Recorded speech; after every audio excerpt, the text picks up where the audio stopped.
Go time. Go time, baby. Welcome to On the Chain. This is Jeff here with co-host Chip. What is going on, Chip? What's going on, everybody? Tonight is going to be an international night. The SEC looks foolish. Crypto assets and companies are growing. You know what, Chip? All over the world, everywhere, but right here in the U.S. The big question is, will the majority of crypto-based companies in the U.S. flee the U.S. and move overseas and build their projects overseas, move their corporate offices overseas, all as a direct result of, you guessed it, our buddy Gary and a few others. So, Chip, we got a lot to talk about. We're even going to talk about Cardano tonight. Yeah, we are. Let's do it. Yeah, we are. Let's go. Welcome to On the Chain. Welcome, everybody.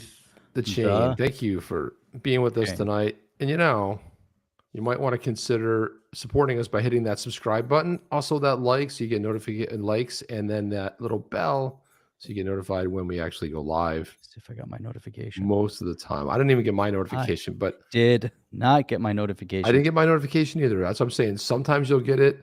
Alternatively, if you're feeling extra generous, you can also toss a super chat, or you can subscribe to the channel. There's a little join on YouTube. You'll see it there. And if you're on mobile, you got to scroll over infinity, and then you end up seeing that little button. But guys, want to just thank you. Your support means the world to us, and we can't thank you enough. So guys, let's get to it, Jeff. There's a lot going on into a lot to talk about. Nebraska's in the house. Nebraska's here, baby. And new member, Brian, new members. Brian Hearn. You know what that means? What that calls for. You know what that means. Let me cue it up, Jeff. Let me cue this up. Where is the... That's not it. Let's go. Come on. Here we go. Ready? You ready? Yep. So I'm going to do one little thing first and make sure the volume's there. You ready to go? I'm ready. Let's do it. Let's go. Ready? Ready. Get the guitar. Get the guitar ready. I got the guitar. We're going to do some air guitar here. Ready?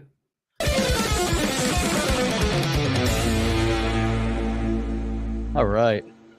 And there you go. Good day, everybody. One more time. Take it from the top. I turned that damn loop off too. Loop it.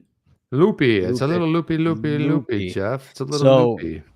It's all loopy, and these ads are loopy. And I don't know why I've got it playing over here, but we've got this interesting article I want to start off with. So all these things are developing. Crypto's being pushed in directions that we don't even know what direction we're going in right now. Thank you, Gary. Thank you, lack of Congress action to do anything. We're coming up rapidly into March, then April, and we have some expectation that in March or April there has to be a bill dropping. If there isn't, and we're revisiting this in May, Chip, then we're going to have some issue. So Cardano, as we know, what is it? Charles Hoskinson, right? Is that how you pronounce his last name? Hoskinson, yeah, Hoskinson. That's it, yeah. Hoskinson. Yep. So let's see if I can pull this up so we don't see all sorts of ads. Now, this is an interesting headline. He says he can't confirm nor deny a CNN buyout. Now, I find it to be really interesting that here's the guy right there, that there's some conversation over whether or not, all these ads, whether or not he is going to be buying CNN.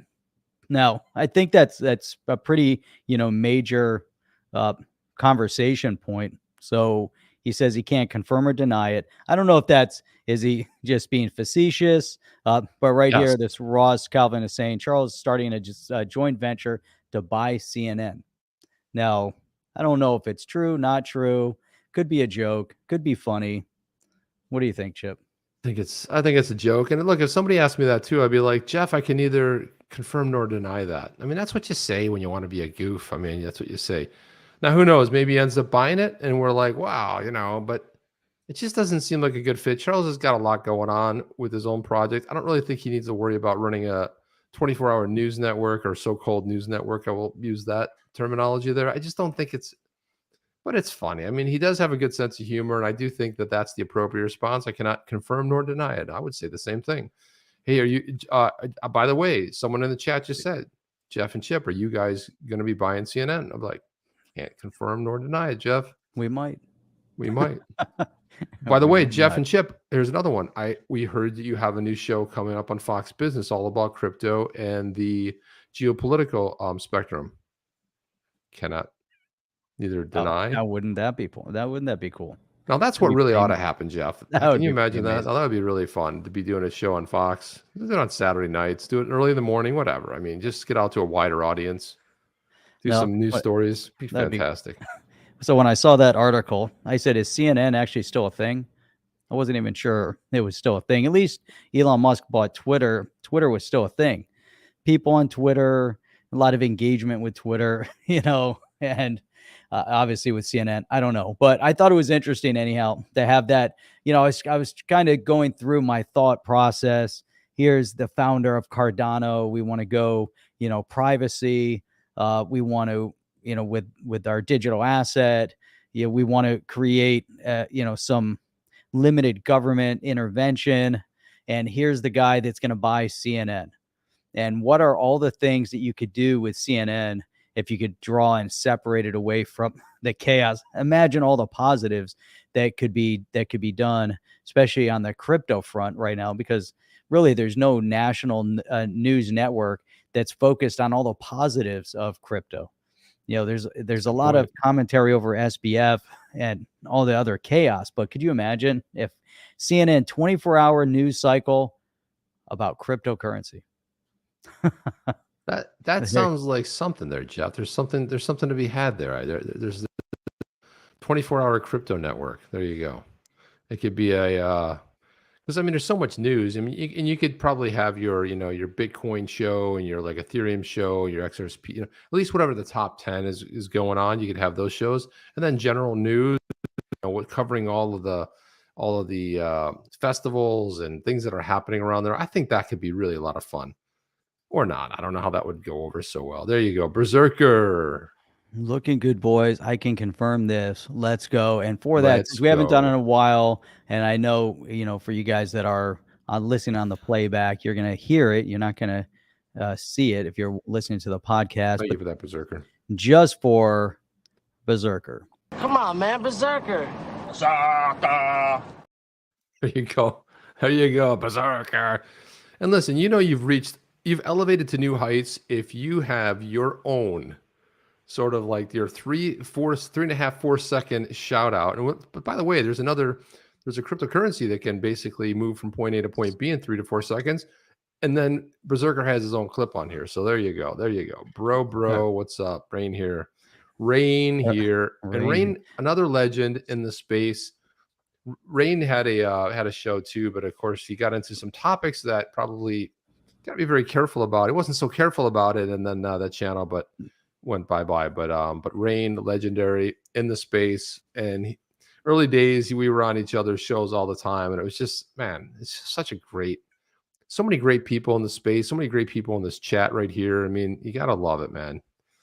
You just have to love it. You got to love it, Chip. So I'm going to double down. Yesterday, we were talking a little bit about Gary Gensler and kind of the Triple down. I'm going to quadruple down on the fact that he's kind of full of it.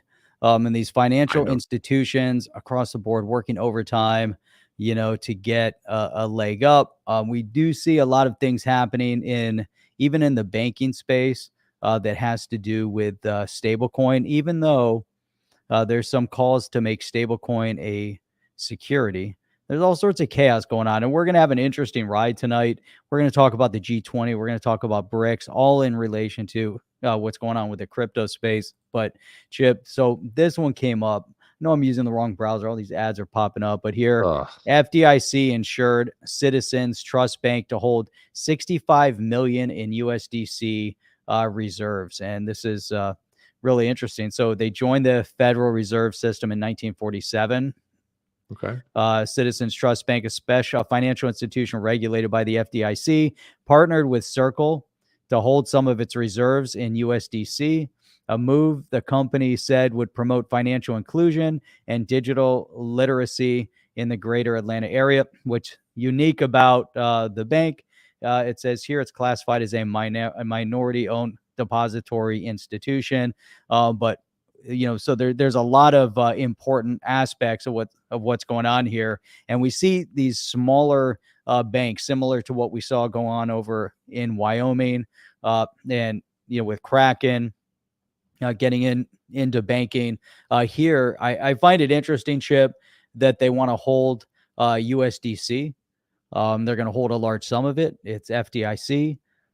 What does this say for the narrative, the Gary Gensler narrative, that wants to make a USDC or other stablecoin a security, and yet here's a bank that's putting a significant amount, in deposit? I think what it really says ultimately is you're on the wrong side of history. History will not be kind to Mr. Gary Gensler, nor Congress, nor this administration, nor anything that's going on right now in the world. It won't be kind. And it's so funny how so many people accused me of being a conspiracy theorist. And Jeff, so many people, early days, we took a lot of incoming for some of the things that we said that, kind of funny how it just sort of came to pass. So I just think that ultimately, once time, what's that famous quote? Might have been Mark Twain. But they always say, well, that wasn't Mark Twain. It might have been Abraham Lincoln said the internet was the greatest thing ever. No, it wasn't that either. It was Sure, that was him. I love that meme that goes around accurate too, but it was like world twice before while the truth is putting its shoes on, something along those lines. And that's so true, because I mean, the bad travels or rumors travel, and it used to be, in conspiratorial terms, it would be 6 months to a year before that would actually prove out that, well, I guess it wasn't a conspiracy. I guess that was the truth.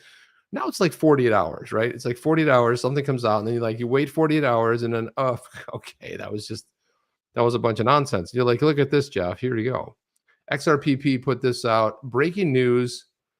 Look at this right here. You have larger, more catastrophic reported at 100 F Street in Washington, D.C. And if you're looking on the screen, that's the location of where the SEC building is. So it is a more catastrophic train wreck, because it's basically destroying all of crypto. But don't worry, not just for people in the US, but people worldwide. So people worldwide are also have a, would prefer not to have a horse in this particular race. But thanks to the SEC, and thanks to the volatility, and thanks to the bear market, they do. And just because they live in countries that are awesome and have really well-defined rules around cryptocurrency, but not in the US, Jeff, because we got a bunch of old nutters that run Congress. By the way, I saw a stat that said that they're 12 years older than they were like even 25 years ago on average. So people apparently don't retire. And, we keep hearing about term limits. You need term limits. And the SEC itself, the latest news is a series of shocking and deadly rail disasters recently plagued the nation. Dozens of emergency crews hurried to 100 F Street in Washington, D.C. to U.S. Securities Exchange Commission headquarters, what's being called perhaps the biggest, most catastrophic cluster F train wreck in history. Sunday, we got there too late. Set an emergency. Let's see. Set emergency. Yeah, it's great out there. But anyway, but that was anywho. So here we go. Here's another one, and I want to get into a Deaton commentary as well, and then we got some other good stuff. But Chip, I thought we had it bad here, but apparently there's chaos reigning up in Canada as well. So apparently Canada just follows our lead no matter what we do, good or bad. And what are here they doing, you go. Jeff? Crypto exchanges have 30 days to register with Canadian regulators. I like how they give them 30 days. You got 30 days, and we're coming 30 days to register. Maybe they have a working link on there, or maybe they even have a link on their website. So maybe there's works, maybe it exists. Don't know, but the Canadian agency is asking exchanges that will defy the new policies to stop serving customers in the country. Defy. I love that. They're going to defy their policy. So there's a lot going on here. So the Canadian Securities Administrators have put crypto asset trading platforms on notice. Such entities not already registered with the agency have until March 23rd to complete registration requirements or cease operations in the country. This is really interesting. The new guidance, which expands upon rules put forward in December, includes a laundry list of new commitments exchanges must make in order to complete the pre-registration and eventual actual registration process. So at least it's a pre-registration. Lots going on here. They also must adhere to the elimination of leverage trading and halting the sale and holding of stablecoins.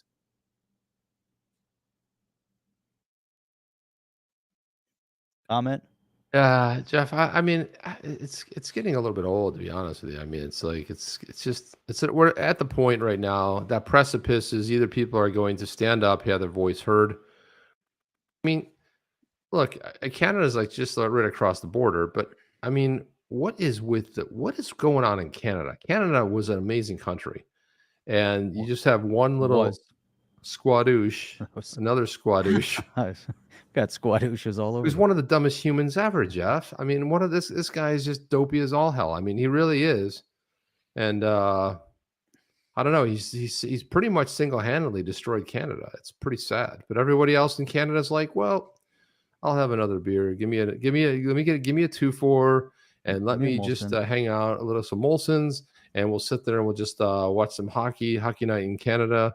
And everything, which is tonight, I believe, which will be everything will be great. That's it, Jeff. That's it. And everything will be great. You won't have to worry about it. Did you see the one the other? Did you see the soundbite the other day when he said, when he was going on about, no, you can't have guns to protect yourself. No, you can't. No, you can't. Yeah. And I was like, dude, everybody who surrounds you has one. What are you talking about?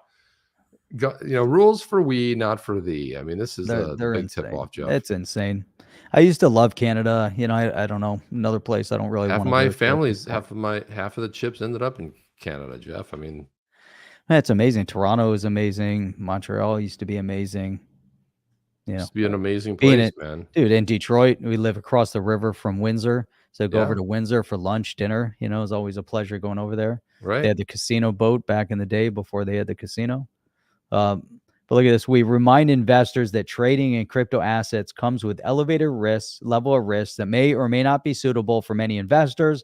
The Canadian Securities Administration administrators added in the notice, just like Gary. They're always looking out for people. Maybe you don't realize it's suitable. It's not suitable for you.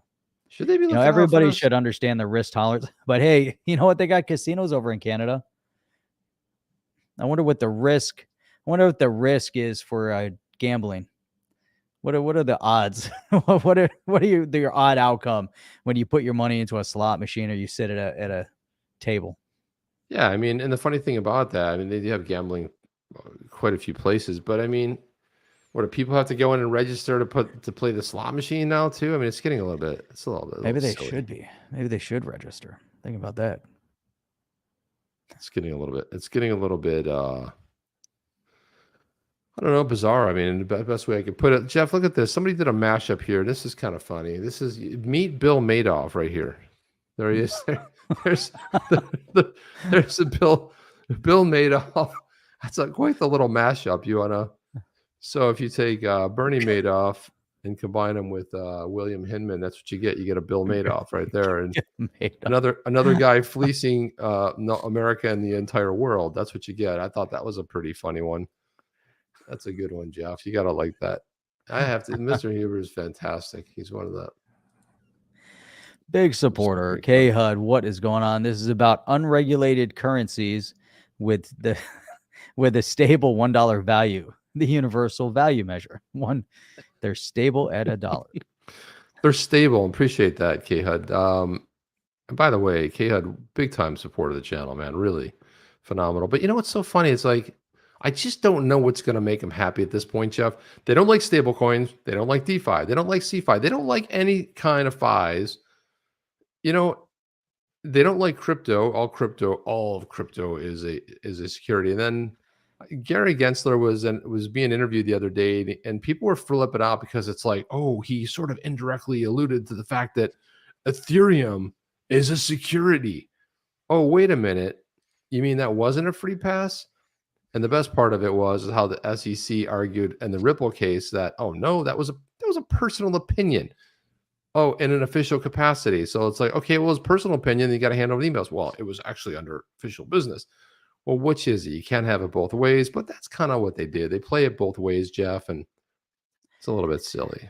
And Chip, here's how they play it. So this came from John Deaton. After petitioning to unseal the Hinman docs, Rosalind Layton writes in Forbes, regulators aren't supposed to choose the market's winners and losers, yet it's hard to ignore how securities laws are applied differently to Ethereum compared to Ripple. Right, here's the article. Why the SEC treats Ripple and Ethereum differently. A court-ordered unsealing of the Hinman speech documents could provide transparency to a key policy question. So John Deaton went on to say, it appears the article was taken down by Forbes, and sure enough, gone. I have the article. Somebody sent it to me. This page is no longer active. We regret any inconvenience. You know what? I would like to read the article.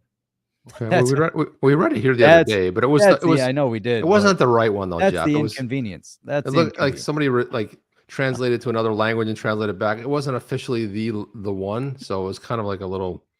So what we read was kind of, I think, partial, but I don't think it was the full thing. So here's the question I have for you, Chip. Is Forbes somehow working the narrative and pushing the SEC narrative on things, and not really operating on behalf of a news agency that's supposed to be reporting on financial things?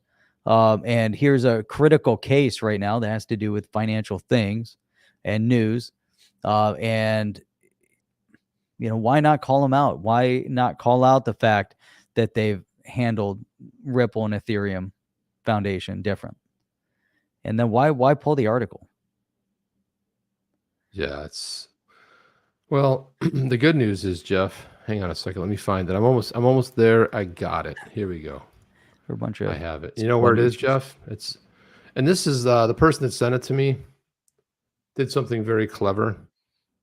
They uploaded it to Odyssey, which means it's on the blockchain. It's not going anywhere, right? And that's Odyssey is, if you don't know, this Odyssey is a library. So it's up there. So here it is right here. Here's the article. Take that. And actually, let me do this. Can I just download it? Let me just download it. Yeah. Actually, let me just do that. Let me just do Download. that. Let me do Download. Sweet. Yeah, let me just download it first, and then I'll pull it up, and so we'll see what happens there. Jeff, we'll see what happens there. Let me open it up. Here you go, Chip, from Steven. Quote, we need to get a global ID and support non-blockchain digital programmable currency. We will own nothing, and we will be happy. We will. Go, Chip. super happy, Jeff. Super stoked. We'll be so excited we can't even stand it. We'll be just incredibly excited. Okay, here it is. But I wanted to show that it was in fact up on. Can I show this now? Let me see if I have everything in order here. Yeah, here it is. Okay. James, perfect. You guys crack me up every episode. Freaking berserker. That's some funny shit. My love for you is like a rock berserker. Berserker. That's great. Here we go. So here it is, the article right here. So it's always great when people do stuff like this, and I have to thank the regulators that aren't supposed to choose the market's winners, losers. Talked about that. SEC case against Ripple Labs winds down after more than 2 years. Public scrutiny. The judge in the Southern District of New York contemplates whether judges will unseal the Hinman speech documents. Documents refer to a 2018 speech by then SEC Director of Corporate Finance, Bill Madoff. No, William Hinman. That's it. Bill Hinman, which absent explicit regulatory guidance constitutes the best public instruction for crypto stakeholders to avoid an enforcement action. The speech seems inscrutable. It's declared one crypto asset, Ethereum's native token, Ether, as outside the security laws. Subsequently, the SEC launched the case against a similar project to Ethereum, Ripple, seeking billions in penalties for a virtually identical offering that reasonably appeared to fit Hinman's criteria for Ether. As a regulatory scholar, I'm concerned about the inconsistency. As a conflict of interest explanation suggests that Hinman had a financial stake in an entity promoting Ether over competing coins like XRP. Separately, the government watchdog organization Empower Oversight sued the SEC to obtain the materials that showed that Hinman received millions of dollars in payments from his former law firm, Simpson, Thacher, and Bartlett, and that the STB joined an alliance devoted to the exclusive promotion of Ethereum. And even the SEC warned Hinman about the appearance of such conflicts. Nothing to see here, Jeff. It's all on the up and up.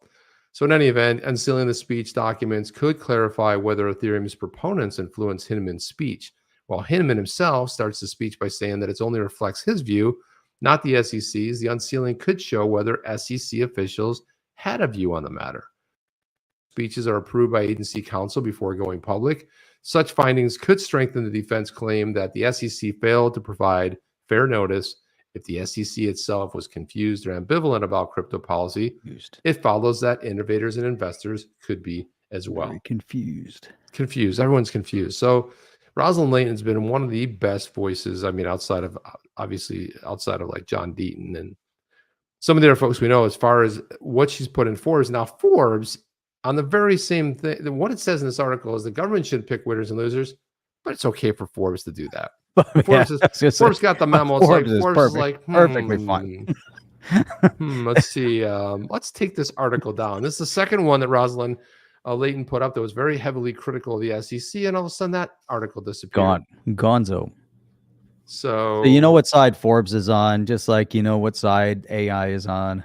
You know, if you're on the chat, if you try to plug some of this stuff in, I was trying to do titles tonight, and it kept saying that it wasn't going to allow me, didn't like my outcome on my title. But Chip, did you see the thumbnail tonight? I'm sure you did. Yeah. Oh my God, I love XRP. Rockets to the moon. XRP. Well, Jeff, you know that if that's caught on social media and in the Southern District of New York, that could be construed as financial advice. According to the Southern District, they have said in a recent court case that can be construed as, so if you put a rocket ship to the moon and all that stuff, big trouble, Jeff. You could be in big trouble. Oh, is the rocket ship and the moon? Well, any of them could be like, and because, that's what most people are doing with their money, right? This just goes to show you what the government thinks of you. They think you're so stupid that you would go to crypto Twitter and look for emojis to figure out what your financial position is going to be in a particular digital asset. That's how they think of you. They think of you as just incompetent, not able to reason, not able to use logic, and not smart enough to figure out how to invest. Whose money, Jeff? Your own money. I'm not going to do that. They don't like it. They don't like it one bit, Chip. But you know what? So Jim D shared this little bit of insight with us a minute ago. Tom Emmer, this is brand new news as of like 3 days ago. Tom Emmer, hot off the press from 3 days ago. That's how we do it, Chip. Get on that news as soon as it's released 3 days later. But this is good. Tom Emmer leads efforts to squash financial surveillance state initiatives. You got to love this. Majority Whip Tom Emmer introduces the CBDC Anti-Surveillance State Act to halt efforts of unelected, we need to underscore that. That should be in capital letters, Gary. Unelected bureaucrats in Washington, D.C. from issuing a central bank digital currency that strips Americans of their right to financial privacy. Dude, This is big. Big. The bill also holds the Federal Reserve CBDC research and development programs accountable to the American people. The bill was co-sponsored by French Hill, Warren Davidson, Mike Flood, Byron Donalds, Pete Sessions, Andy Biggs, Young Kim, Ralph Norman, and Barry Loudermilk. Man, big. Check out this statement. Any digital version of the dollar must uphold our American values of privacy, individual sovereignty, and free market competitiveness. Anything less opens the door to the development of a dangerous surveillance tool. Digital yuan. It's not there. I'm ad-libbing. Chip, after all, America remains a technological leader, not because we force innovation to adopt our values under regulatory duress, but because we allow technology that holds these values at their core to flourish. This is big news. So this is a Oh, man. bill. It's a bill in an interesting direction. Thoughts, commentary. I'm excited about it, to be honest with you, because to me, it's something good coming out of Congress. I mean, I think it's a step in the right direction. I think we're going to see a flurry of this type of activity, quite honestly. And it's good to see that French Hill, who's running the what's the committee he's on, Jeff? The It's right here. He's the chairman of the Financial Services Services. Subcommittee on Digital Assets, Financial Technology, and Inclusion.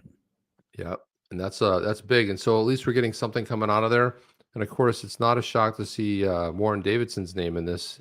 It's pretty much lockstep, Dude, it's amazing. And the feedback in the comments, look at this from French Hill. It is my top priority to protect people's privacy and their data. Now, Yeah. if the other, when what's her name? I already forgot her name.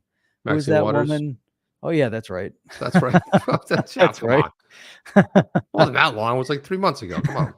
It's like ancient ago. history already. Gone.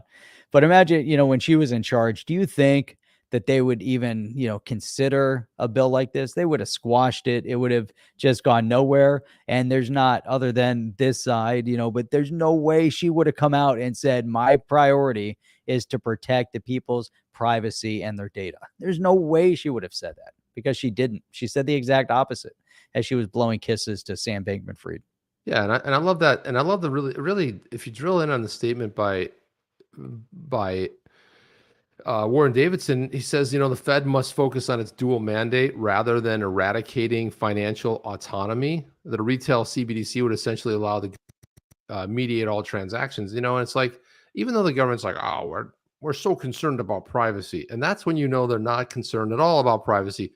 And every major government that's talked about launching a CBDC, one of the very first things they bring up is like, we are so concerned about the privacy. We're going to protect people. And you're like, okay, we've seen this movie before. We kind of know how it ends. It's not like it's something brand new. We kind of know where this is going. But they'd be like, oh, of course, privacy is at the top of our list. We really, it's programmable. And if you don't like somebody and you don't like the way they think, you could shut them down. Well, that would never happen here, Jeff. Of course, it happens all over the place. It's 100%. Rep Flood, in a digital age, cryptocurrency represents. Look at this. This is so spot on. You just can't get away from this. In a digital age, cryptocurrency represents new economic opportunities for America. Right. But it's critical for the private sector innovators to take the lead. The American dollar has long been a symbol of prosperity and freedom, and our digital currency should be the same. Absolutely, Jeff. I mean, absolutely. That's beautifully well said. He goes on to talk about China, what they're doing to control their people with their currency, which is really good. He kind of goes on here, but Rep Donald, as the Federal Reserve continues its study of central bank digital currencies, one thing has become clear. CBDCs pose a clear threat to Americans' financial independence. Rather than following the lead of oppressive regimes like China and Russia, we should dramatically decrease the federal government's involvement in personal finances and look to the free market to guide the way regarding innovation. Jeff, quick question for you. Which team is this that's coming out pro crypto and safety and really protecting Americans? Which team is that? What color is that again? Oh, yeah, it's the red team. It's the red team. Oh, my. What happened there, Jeff? What happened? I mean, what's going on? It's like, it almost seems like we have like a clear division. Like, I want to know, and they probably were waving the flag all over the place. Like, hey, who else wants to come across the aisle and who wants to come in on this? And it's like, sure. I mean, Definitely. Come on. I mean, you got to get somebody in there, Definitely. I mean, Pete Sessions, man. The U.S. government cannot move to issue a digital dollar without an act of Congress. And before that happens, Congress must first be completely certain a digital dollar can never be used as a surveillance tool. That's why I'm an original co-sponsor of Whip Emmer's bill. I'm also very concerned that a digital dollar would fundamentally reshape the banking industry to the detriment of consumers and the economy. And then you move on to Andy Biggs. I applaud Congressman Emmer's latest effort to protect the financial privacy and currency of millions of Americans. A government-run digital currency presents a real threat to American freedom to use their hard-earned money and fundamentally to the value of that money. Emmer's bill ends this threat before it can begin. Boom! Man, dude, this is one of, and we're just saying, one of the bills going to start dropping. This one sets the stage, sets the tone for everything moving forward within the crypto space. Now, this is got to go through and get, discussion in committee, and we'll have to pull up and see how fast it gets through for a vote on the floor. Once it goes to the House, or a vote on the House floor, then it gets pushed to the Senate. Now, this is where it's going to be interesting.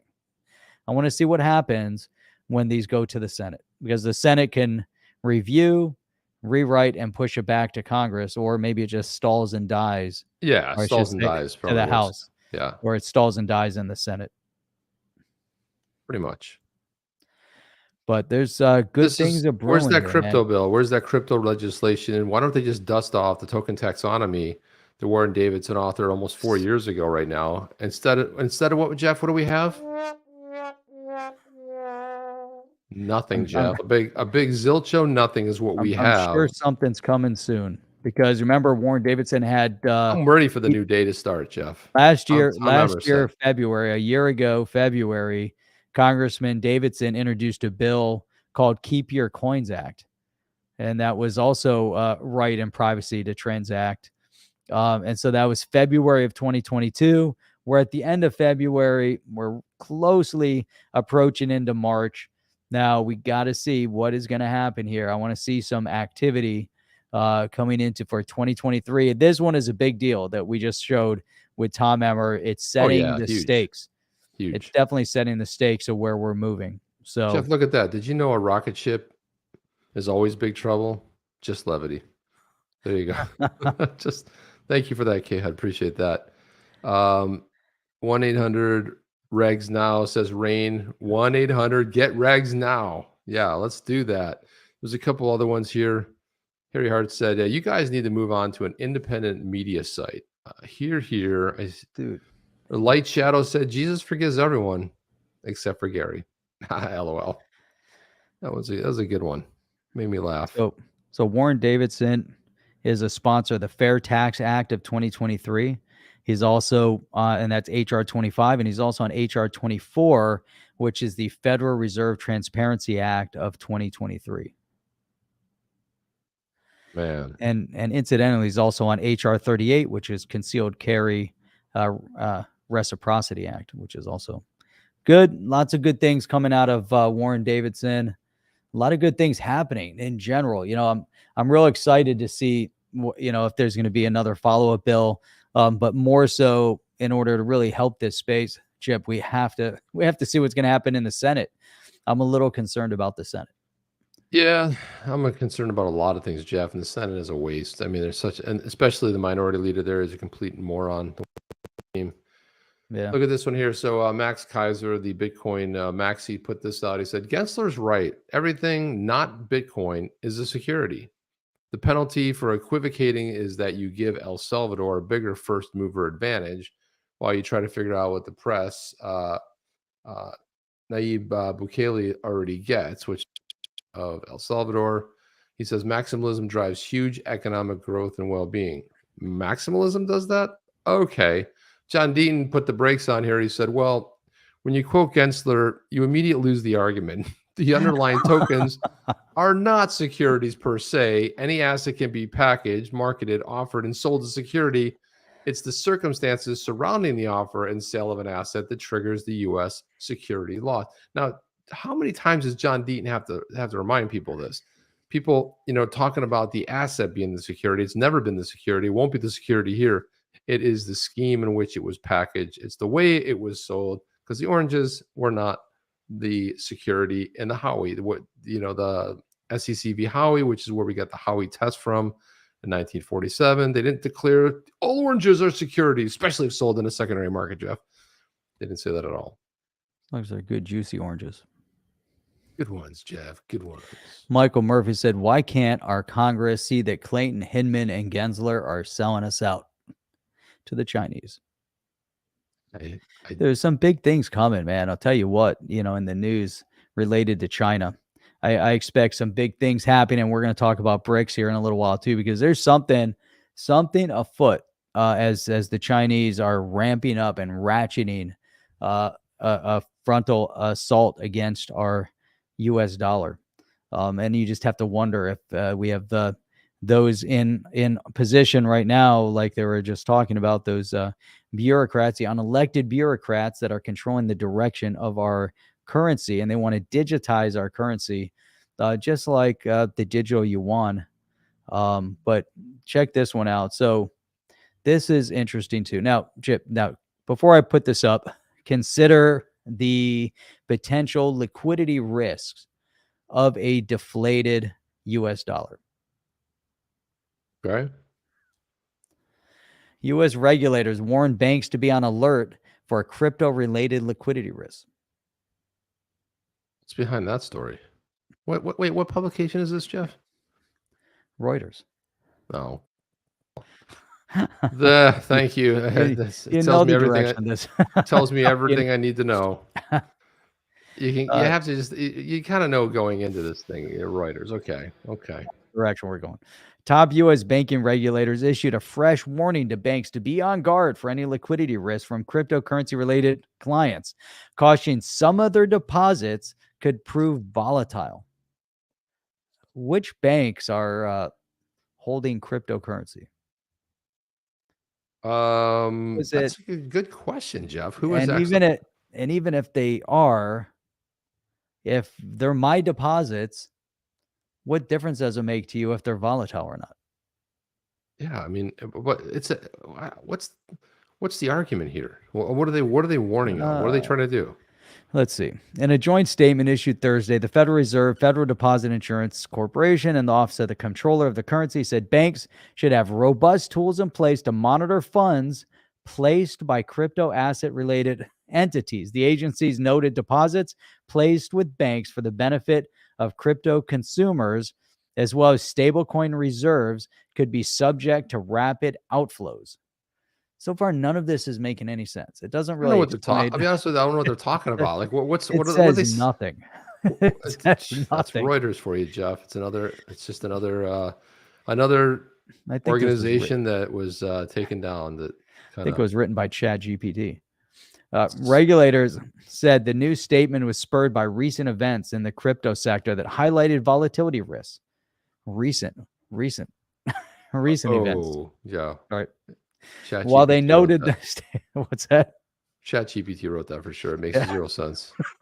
While they noted the statement does not include new requirements and banks are not prohibited from providing services to particular sectors, it does mark the latest in a series of moves from bank regulators urging caution in any crypto dealings. So what they're saying is don't hold the funds, or don't allow for transaction of funds for companies or customers that have crypto-related offerings, whatever, because their offerings might be volatile, and therefore any money that you're transacting could be volatile. I guess that's what they're trying to say. They're basically saying they're trying to put it in a phrase that seems it's a little bit candy coated, basically to say stop working with crypto-related, stop working with the customers that are in a crypto-related field.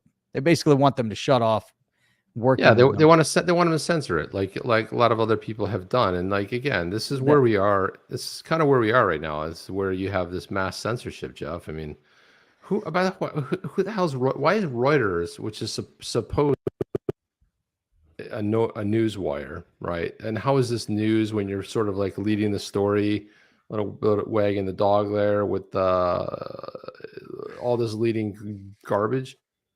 I don't know, Jeff. Man, I don't know. It's just so crazy at where this is even coming from. The guidance represents the first time the bank regulators have highlighted deposits linked to stablecoins. Now, so again, if they're deposits and they're cash, what does that have to do with the other side of it? A type of cryptocurrency typically pegged as susceptible to volatility during periods of stress in the crypto market. Most of the major stablecoins, including Tether and USDC, are asset-backed, meaning the stable blah, blah, blah, blah, blah.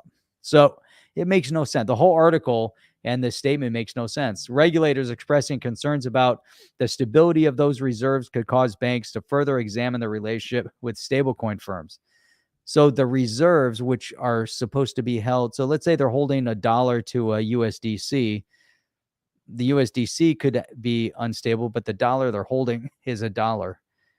I don't know. I'm a little stumped on what they're trying to say here. The statement noted that stablecoin reserves could see large and rapid outflows in cases of unanticipated stablecoin redemptions and turmoil in crypto markets. So this whole article is slanted, similar to the reason why Forbes pulled the article, because it's slanted to the narrative that the current SEC and these unelected bureaucrats, they want the narrative. They're trying to pick winners from losers, and their loser is who they're picking as a winner, and the winner they're trying to mark as losers. Yeah. Hey, HUD, one word says it all. Deaton. Deaton the superhero. Thank God for John Deaton. Thank you for that, K-HUD. Appreciate it. Johnny D is the man. But Jeff, here's another one. Look at this one. Now, this one here is in Politico. Okay, so here we go. So, and just got to show you what's going on out there, right? So the crypto firms brace for a carpet bombing moment in U.S. as Europe beckons. So you're like, well, what's this all about? So if you got to jump into it, crypto lobbyists have a new cudgel in their intensifying battle with the U.S. regulators. Europe wants their business.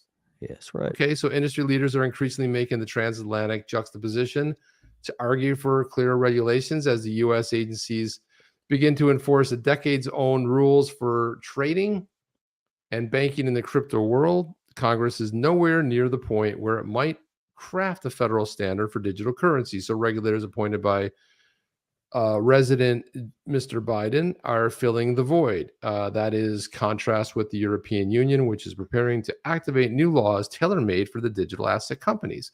Many European officials are beginning to pitch the EU as a welcoming place. So, Jeff, I mean, what's happening here is like what we've been talking about and sounding that bell. And what's Europe doing? The smartest thing ever. Come on over to Europe. Set up business. We have friendly laws. They're very well defined. And they're even stepping it up because they want the business.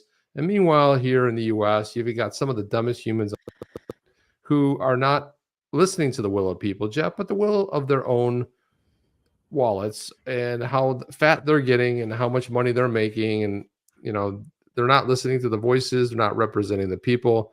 They're just doing dumb things. Thoughts? Dumb things. Dumb things, Jeff. Squadouche. Lots of squadouches out there.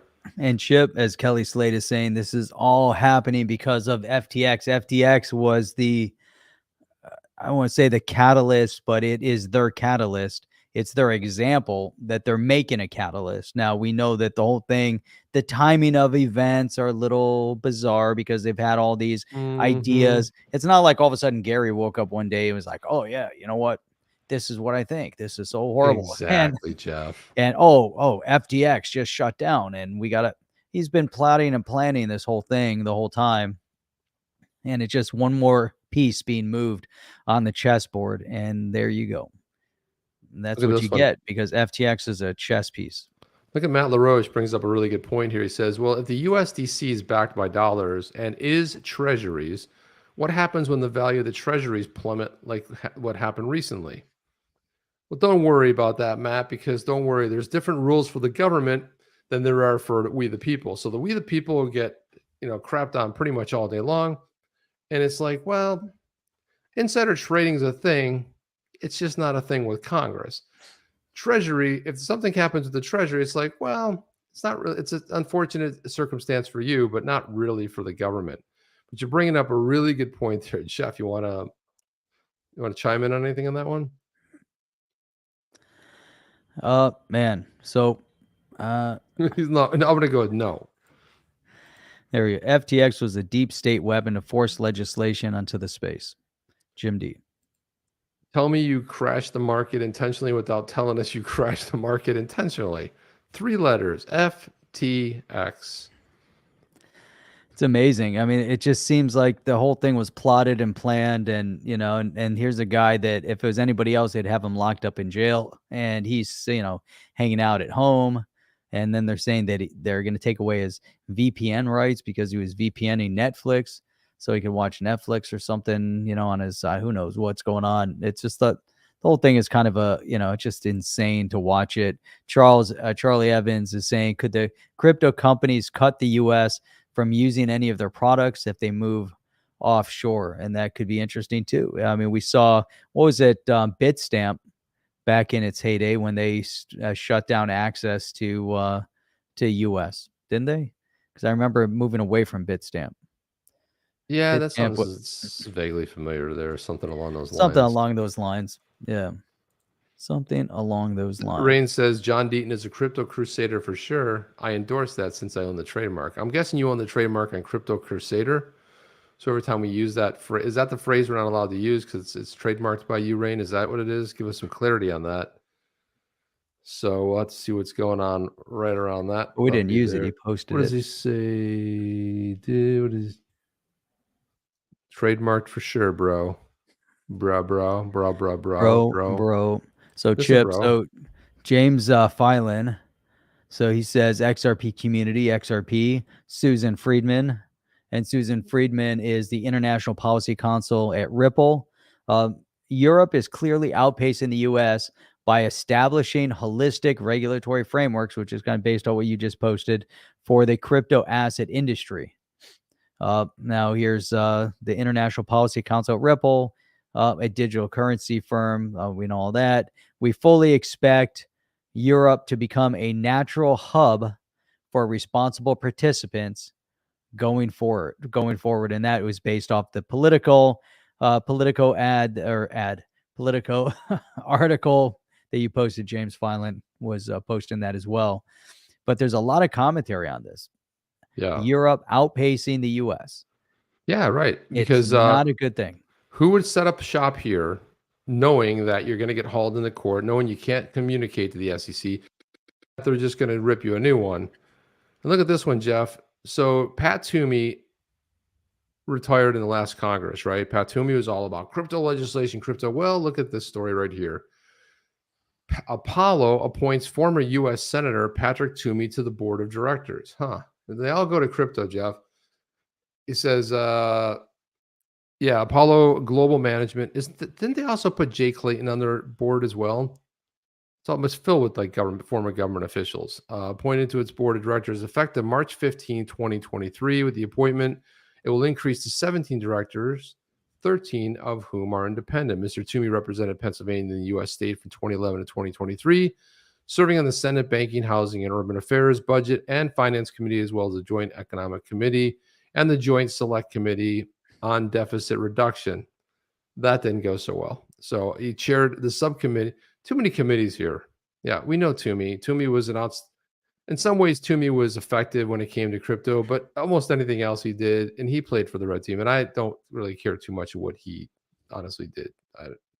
Outside of crypto, and even the stuff on crypto was like, iffy at best. He had a reputation for independent thinking, leadership experience. And I'm gonna they're just gonna blow some smoke right here, Jeff, and how it was like such a great hire. And by the way, he knows exactly who the people to pay. No, he didn't say that, but he says, we know. Jay Clayton, non-executive chair of the board, said, beyond Pat's public policy experience, his leadership vision and reputation for collaboration will add significant value to the board. Let's just take it apart this statement, Jeff. This is a bunch of gobbledygook, which means absolutely nothing. Beyond Pat's public policy experience, say that 3 times fast, his leadership vision and reputation for collaboration will add significant value to the board. No, it won't. You know what adds significant? Former government official, just like you, Jay Clayton. That's the only thing that adds any sort of value because you know how to navigate the waters and you can make the phone calls necessary to kind of field people out. Jeff, do you think there's any vibration here? I don't think it means anything. No, yeah, it's how it is. It's garbage, Jeff. just But absolute garbage. but Chip, there's been a lot of discussion here about Brics. Yeah. And talking about Brick Lane, or we're talking about Brics. Brics. Here we go. Brics with a BRICS. Brazil, Russia, India, China, Singapore. So if we look at this, headline here, BRICS nations coalescing against the dollar. Major banks predict more Fed hikes. Bitcoin records large blocks as ordinals gain currency. And then if I move over to this other article, expert predicts looming economic collapse as BRICS nations unite against the dollar. And so, Chip, I'm looking at this. I'm like, what? I get it. There's definitely some challenges here. There's stuff. Oh, is it? I keep saying Singapore, and it is South Africa. I always thought it was. Why is it South Africa? I thought it was Singapore. No, it's always been South Africa. Am I mistaken? Am I mistaken about the Singapore thing? It's always been South Africa. Yeah. So why does South Africa factor into this? Nobody knows. How does South Africa fit into BRICS? This makes no sense. The whole BRICS thing makes no sense, right? Listen, so Brazil, Russia, and China working together, it doesn't make sense. Russia and China now, based on current media, might make sense. India doesn't make sense in the mix. India isn't going to be, working with China. Jeff, Kelly Slade is calling you South Africa. Right there, Jeff. I don't know. I got to go back. Trying to warn you. I thought it was always Singapore. No. You got to go back to this. South Africa makes no sense to be part of it. The whole thing is the one Singapore wouldn't make sense either, but BRICS, that's so bizarre. But this whole thing with BRICS, I mean, all of, the fact that these. By the way, what's the currency of BRICS, Jeff? What's the currency of BRICS? What is the currency of BRICS? Yeah, what do they use? What's their official currency that they use? Well, it's got to be the dollar. They're trying to get away from the dollar. I know, but they're trying to collapse the dollar. Right. What is the currency? What are they using? The yuan? They're not using the yuan. Right, but that's what I'm saying. Like, so here you got. To me, it's like, there's one strong champion, and then like the lesser teams get together, and they're like, we're gonna take you on. And they're like, okay, so then like, what's the idea? You're gonna take down the dollar. Got it. Check. I got that. Ticks that box. But how are you gonna actually do it? Like, what? You guys going to come up with a new currency? You're going to use a CBDC? Like what's going to be your trading currency? You're going to trade in your own? Are you have to do the conversion and deal with the Forex going on there? I mean, you're going to deal with the effects what's the answer here? It makes no sense. I mean, the whole thing doesn't make sense, because in order for that to be functional, they have been talking about some sort of a digital asset. But China's aggressively pushing their digital yuan. That we know that China is pushing for and has significant regional influence through the Belt and Road Initiative. So if they have a regional influence with the Belt and Road Initiative, they've been pushing countries like Brazil and others not Brazil, but other countries to trade through the digital yuan or through the yuan. I know over in Iraq, any trade between Iraq and China now is through the yuan. They say it'll destroy the dollar. All right, let's see. Somehow, I'll be honest with you, Jeff. I just don't see it happening. But if it does, whatever. I just don't. They're they're trying to disrupt. They're trying to disrupt the reserve status and the trade currency status of the U.S. dollar. The reason why countries go to the U.S. dollar is because the U.S. dollar overall has remained relatively stable compared to and against other currency. Yeah. So how do you choose? So it could be the euro, it could be the U.S. dollar.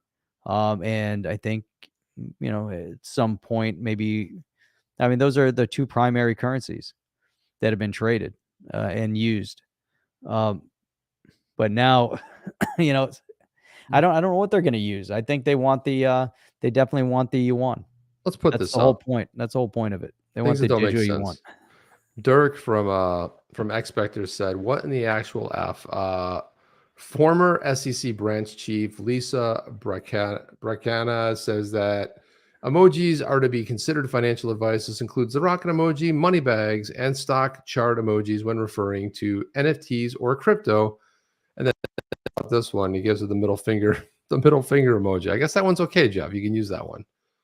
If free speech still exists today, then that's perfectly fine. So, Did you see but my anyway, response? guys, let me see. If I can- Or did you see our response? You didn't see our response yeah, it's right here. to Dirk. Crypto companies. There's the stock emoji in the U.S. Leaving in the U.S. Wow. Yeah, in the Increasing U.S. around the world. Increasing around the world as they rocket to the moon while laughing all the way to the bank with big money bags. That's right. There you go. Huh. I'd You put all took an that- official position on the chain, dude. You got to take it. You got to do that as yourself, man. Oh, that should have been myself. Should have been you taking that position because I don't know. And then Well, there you go. when they come after us, I'll be like, I didn't know anything about it. I was on the show. And I was shocked as anybody was I about don't know it. what So. you're talking about. No, I don't know. I just heard about it. I mean, but anyway, guys. I mean, here we now are. We're not allowed to use emojis anymore. Emojis are dead. And by some weird, I don't know who mess with the time again, but it's been an hour, Jeff. So it's our time to get a skedaddle. You guys get on with your great week. Have an awesome week. K-Hud, thank you for the support. Thanks to our new subscriber. We guys appreciate that so much when you become a new subscriber on here and join the channel. I don't know where you found that, but it's always hidden somewhere. It's like you got to click the join button and it's like a whole thing. So we really appreciate that, guys, how you can help the channel. Best way you can help us, share it with your friends, right? So we know that usually the viewership is always a little bit less when we don't get the notifications. I mean, a lot of other people didn't get the when they do go out, we trend towards 200 on the live show. And so if you guys share it on Twitter, retweet it, that's another way to get other folks in here. But that's all I have, Jeff. Do you have anything before we get out to Do you have any fancy? Do you have one fancy Yeti to share with us tonight? Probably could, Jeff. I don't know if I can maybe find a fancy Yeti. I probably could find one somewhere here. Let me go to the bag here. Let me go. It's going into some of the audio keeps going. Is that me that's doing that? Don't know. Here's a little badass right here. Show this One little badass. Here's one cool badass Yeti. Check out that badass Yeti. There's a badass Yeti. There you go, right there. So yeah, we'll be launching these puppies pretty soon. That is a badass Yeti. Yeah, so the badass Yeti on the chain, official NFT project, badass Yetis, which is pretty cool that we will be rolling out a product around the badass Yetis, and it'll be more than an NFT project. It'll actually be a brand. So it's not just it's not a one-off thing. It's something Jeff and I put a lot of time and effort into. Why, Jeff? I don't know. It's just kind of stuck because the badass Yetis are cool and they're badass. But because we talked about badass Yetis for a long time, finally we're like, hey, let's actually do something with the badass Yeti. Shout out to Brian Hearn for being a new YouTube member. Thank you, Brian. Really appreciate that. Show us support. And we hope we do you right and make you proud. So that's all we have tonight. Let me see what are people saying here? Thanks, boys, says Berserker. Thank you, Berserker, for your support as well. Appreciate you guys. A lot of love from Jeff and Chip. Sophie, thanks for another great show with smart people. Great info. Catch you on the next one, guys. Hit that like before you leave. Always great advice, Sophie. And Sophie's always in here riling up the troops and getting them excited, especially about hitting that like button. And we always appreciate your comments as well. So there you go. That's all we have. We got out of here. We're out. And I got there you go. And Michael Murphy as well, another member. Guys, we'll see you guys soon. We'll see you guys Wednesday night and then be back in the seat here in the chair on Saturday. That's all we have as I look for the button. See you guys in the next one. Chip and Jeff out of here. Thank you, guys. Are you down with OTC? Please like, subscribe, and click the bell to be notified when the next video drops.